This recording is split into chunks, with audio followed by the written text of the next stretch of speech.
Hi, everybody. A little bit late today because I had class this morning, and usually after 2 hours, I need a little break. So I don't know who's going to be able to be here. I always know that if I change the time, it's a risk. So, hi, welcome. I'm glad you guys could make it today. So sorry for having to change the time. That's just some of the challenges. I don't always get to choose when my classes are. They're in different time zones all across the country, so that's just my challenge. So I adore clamshells, and I have been sharing some great ruler-driven clamshell designs, but I think that clamshells are such a great organized space, and you can do so many crazy fun things with them for Freemotion, so that's what we're going to do it. We're just going to play. So I think that based on the space that I have available, I think it is worth leaving some open because that just creates a little drama. So let's go ahead and just mark a couple so that we can just remember that we want to have some little space available. And we'll just maybe do it kind of random. And then some can be less filled in and some can be more filled in. So the first lesson piece that I want to share is we'll work right here. If we're doing something where we can shoot up the line like this, so this right here would be a start point, and we could create something in here, and we can come back and fill it, and then we can echo around it. That's going to bring us right to the next start point if we had rows stacked upon rows. So that will be one of the first techniques that we'll talk about. In order to get back to where we started, we are going to need essentially 3 passes. Oh, I think I'm tagged in. There we go. Now we're not. That was pretty professional, don't you think? I have to welcome my friend, Michelle Lomison. I'm so excited that she's here. I miss her. She's one of my shop buddies. And of course, COVID has put the negative on that. So love seeing her here. I wish I could see her in person. So here, let's just play with this. We have a lot of space. Kind of want to center a design. So I'm going to follow this, and I'm going to make a swirl. And I'm going to come back on the inside. So let's draw it out just so you can see it. Follow this a little bit. Curve. We're going to follow it on the inside and echo down to the bottom. And then here, pop over, and we'll curl right up to there. So this would be an easy way to fill the entire stack, because then when we get here, you could curve, follow on the inside, and echo back, and that would bring you right up to the next one. So that would be a really great continuous way to fill. So kind of get out of the dip a little bit. Tuck it in. Come back on the same side. And then echo, you can use your foot. And then just curve it right into there. So I know it's hard to see with the chalk. This is the Boheen chalk marker, so watch this. I'll just do this. There. Doesn't that look so cute? And you could echo more times. If you wanted to fill this in some more, you could come back here, and then you could echo back around the top. Here, we'll even do that just because we can. So we'll just widen it out here and follow it. And here, use your foot.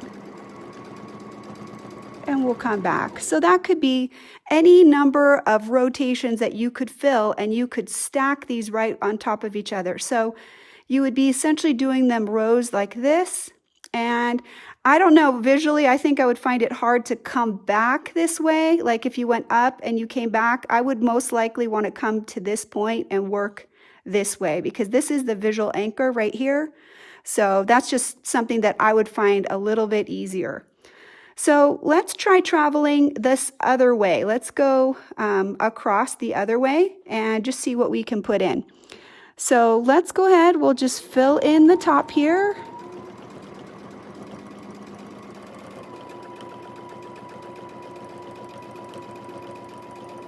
And then we'll do something similar. Come down a little bit. and echo it.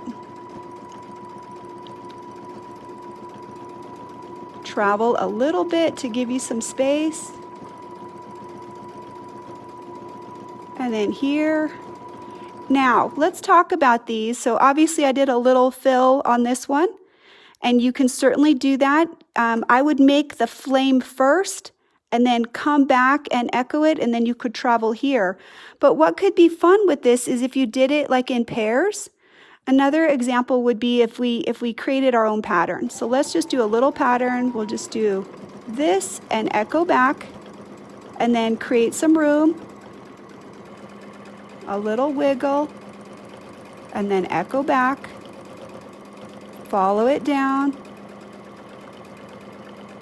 Just by creating that little pattern, you create some top to bottom visual interest here that's a little more linear. So follow the line. This is a great practice for you to follow the lines and stitch over areas you've already stitched. So as far as traveling right here, this is really a good, powerful practice. Come up a little bit and do another one.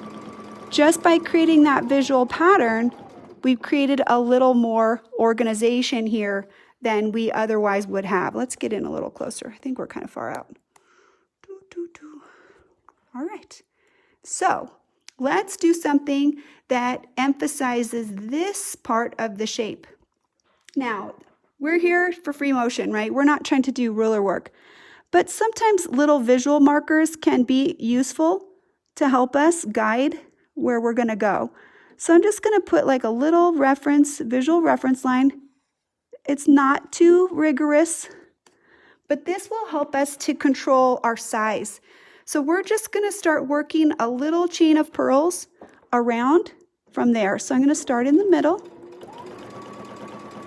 So with your pearls, figure 8, and use your little boundary to help you size them. Could you see I just hurt my finger? Keep your fingers out of the way. Okay, so right now I'm not very comfortable. So I'm going to change my hand position so I can sew more comfortably. So don't be crunched up. Steady rhythm with your pearls. Don't try to go super ridiculously fast. Just try to go even. Listen to your sound of your machine. And I'll stretch this one just a little bit to make him fit. Okay, and then we just sort of put like a little crown on there. And we can fill this in, like if you wanted a boundary, you could, if I was gonna fill this in with a boundary, I would probably want to do it with a ruler. Because if these are irregular, this is gonna actually help control for that. So I would need a smaller circle than I already have. Let me see if I can grab one real fast.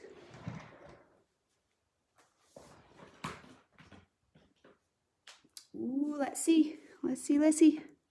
Will that do it? I think that'll do it. That's pretty close. All right, so I don't like to, if the organizing shape is this, the clamshell, we kind of want to keep that organizing shape, and we don't really want to try to fight with it. So let's get this little curvy in here, and then I'll adjust this one just to make sure I can come down in case it's a little bit tight. Okay, so that way we created this little crown on here, and we don't have to fill everything in. We can leave it. All right, so this will get us down to this one. Let's go ahead and we'll go down to the bottom. We're going to do we'll do little clamshells. So here, let's do a little scallop.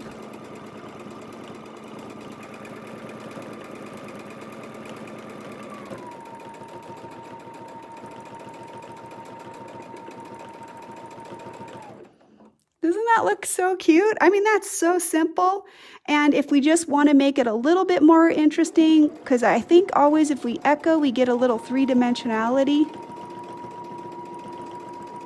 We can just double it up.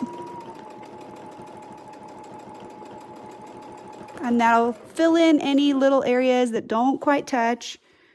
And I love that. Doesn't that look so cute? Oh, adorable. All right, let's see where we're gonna go next. Let's do like a all over fill. Something that we can just put in there. If we put different fills in these spaces, then we leave some open, it just creates a little fun visual interest, and then we can start wandering through them and looking at what's different. So let's do a little arc on this one. So make sure that the bottoms touch. Okay, so I'm going to show you this, and then we're going to change directions a little bit. So these are kind of all going in the same direction. And when I do the next one, I'm going to go a little short here, and I'm going to start changing it. So he'll go this way. So as I come in, I can change the direction anytime, anywhere. We'll do another one. And now we'll start filling this bottom in a little bit. Just by shorting it or stretching it, we're changing our direction. So we'll fill these in, and I can come over here and start another one. And then just fill. So we've done essentially this side. So now I can sort of come over to here. That's your travel right there. And maybe I will get down to the bottom. So I'll kind of keep this shape right here. And now here I can start filling this in a different way. And that will let me change that direction and not have it look too crazy. So we'll fill the outside, and we'll leave a little space to fill on that inside area. And then when we come, we'll go like this, fill it the other way. Now, this one, I love it. I think it looks pretty awesome, but where are we? What do we do? Let's just sneak over. We'll just follow the stitch line right here, come back up, and then I'm over here. Now this is a half of a clamshell right here. So let's fill this in a way that's kind of interesting for this half. It has a really pretty arc right here, this shape. So let's create a little separation, a little visual separation. So we'll come up about that 1/4 inch so the foot's touching, and we'll echo it until we hit the foot right here. And then let's just fill this in the same. Okay, and then we're going to come back down here, and I'll show you what we'll do now. Now let's just fill it in.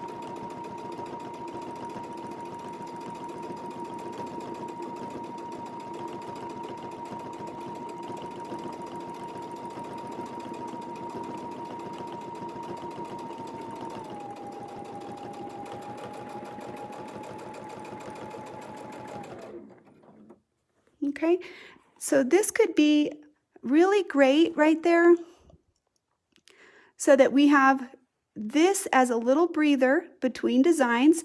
If we try to put this right next to this one, this is really busy, and this would really fill everything and kind of smush these together. So we created a little breathing space, an easement between these two, and then this really echoes the shape. And I would work towards sort of coming straight here, because if you did this in the full clamshell, you would have a straight line here, and then you would start curving the other way on the other side. And that way you could fill the whole shape with this style. So let's see, we'll do 2 more. We got a couple of spaces right here. So let's just travel across the bottom. Traveling, traveling, traveling. Always practice it. Can't get good at it if you don't do it. All right, so one of the things that I think is a challenge is that sometimes, like if we do pearls, how do we make them all fit? How do we fit them in? So on this one, we're not going to try to fit them in. We're just going to make some, and whatever happens, happens. And we'll double these. We'll make these little double circles, okay? So let's make a bigger one now. Okay, so now we got a couple. So down here, I don't really have enough room to fit a whole circle. So what I'm going to do here is I'm just going to put a half. And maybe we'll just make a little echo right there so he kind of looks like he fits.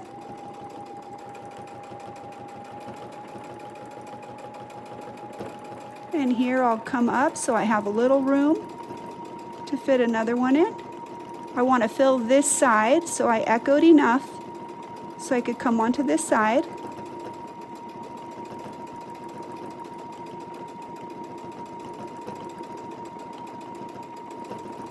And here we'll put a half of it in, just so that we can have some room to travel, so we don't feel like we have to have everything be 100% perfect. And now we can put a little one in with a little echo right there. And if you get lost, just go around again. I think that's easier than trying to go backwards.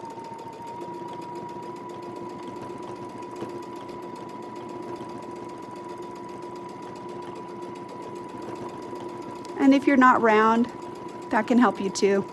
So let's put a little baby one in here. We'll travel this way, and we'll put this one in here. And a little suggestion right there, and we're done. So what do you think there? Do you think you can get a good visual on that? Love it with this variegated thread. So, you know, I went out a little bit here. Guess what? Nobody cares. If you had these all together on a quilt and you had a million stitches, more stitches hides better. But if you felt like you needed to kind of correct it a little bit, just put a little more thread in there. Nobody will see it. It's the gap that they see right now. It's not the fact that you're outside the line. It's the fact that there's a gap between the stitching. So we'll just cover it up right there. All right. So let's see what we got.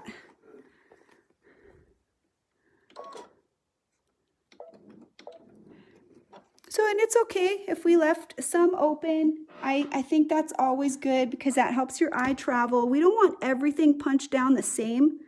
We want it to be different, kind of different. So here's just a few fun ideas for you. And I encourage you, this is such a great way to play because you have a certain amount of space that you have to work with. So one of the hardest challenges I think that quilters face is fitting something into the space that is on your quilt.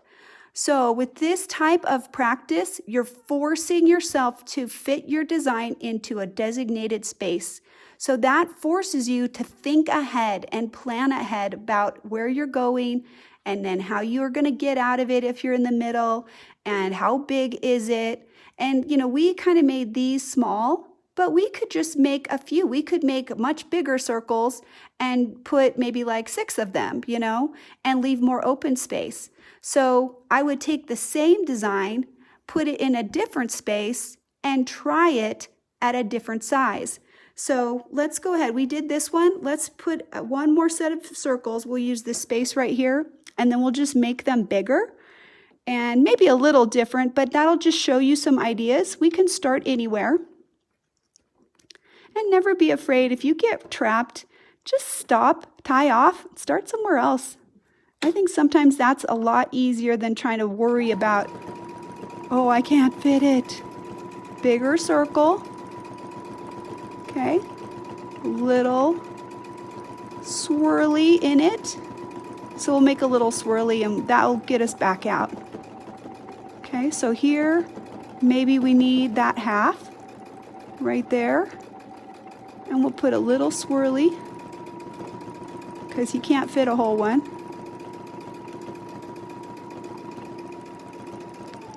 Again, can't fit a whole one there either. Travel, and now we can fit a big one.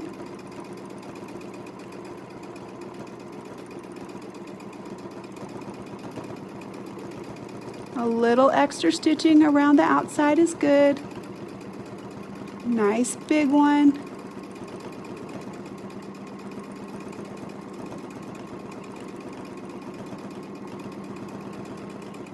Okay, and if I need to adjust my hands, I'm just gonna stop and do it, because sometimes I think we try to force the design when we're not in a good hand position, and I think that makes it a lot harder. All right, and this time when I do it, I'm gonna try to make my swirly go the other way, right? So I've gone this way, so let's make our swirly go the other way. So we'll take a few stitches and we'll go like this. And what that does is that brings me back out on the same side, which is also excellent.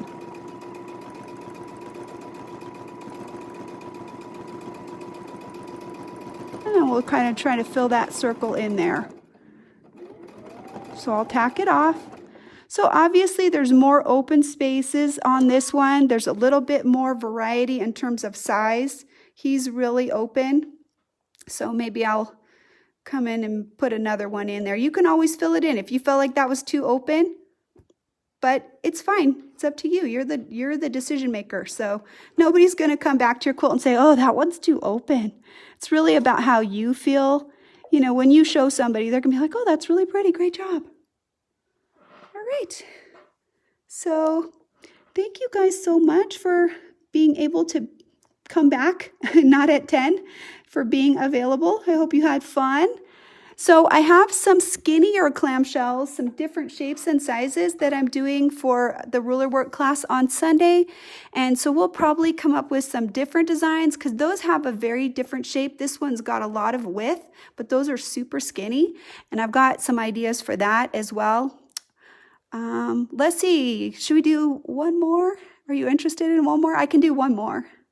It's my favorite. What do you think? Do you want to see this one more before I say goodbye, or are you done? Have you had enough? Nana, do you want one more design? I could put one more right there. Okay, let's do it.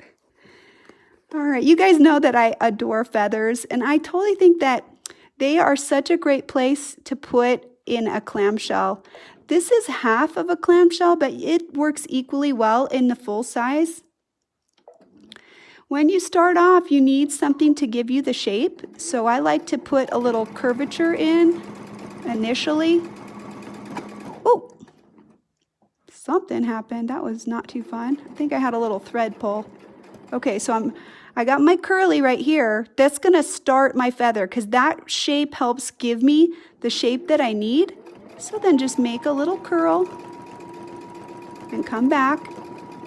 And we can do this. We can put a little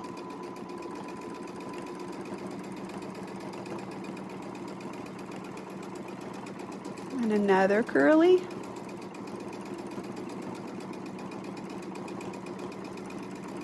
And here we can just hop over to the next one. So this way we can fill this up with pretty shapes, and then we'll just do a little hop, and that'll take us to the next one, and then we can just keep on sewing. So this is also continuous, and you can put any kind of feathers that you want. One thing I recommend though is if you're gonna leave a breathing space, leave it all the way. Like this one's really tall. I like if there's a little gap. That lets the clamshell stand apart instead of kind of smush into the rest of the design. So leave a little breather right there. Don't let him touch like that. All right, so anyway, that's it for today, you guys. Thank you so much. Don't be afraid of Freemotion. You are in control of it. Okay, what's the worst thing that can happen? You have a stitch or two go awry. But if we don't play, if we let fear keep us from doing what we want to do and from having fun, then you're never going to get there. You're never going to feel like you can try it. So try it in a non-threatening way. If you have some leftover scrap batting, sandwich from a quilt, a little piece, just put a few things in there and just play with them. And one of the other things is, if you are a big person who doesn't want to waste fabric, make all of your scrappy sandwiches like this of the same color and the same thread. Designate those separately, and then later on you can just cut off all the pieces that you like and stitch them all together and make something with them, and then you don't have wasted fabric. So, all right, have a great day, you guys. Happy quilting. I'll see you later. Bye-bye.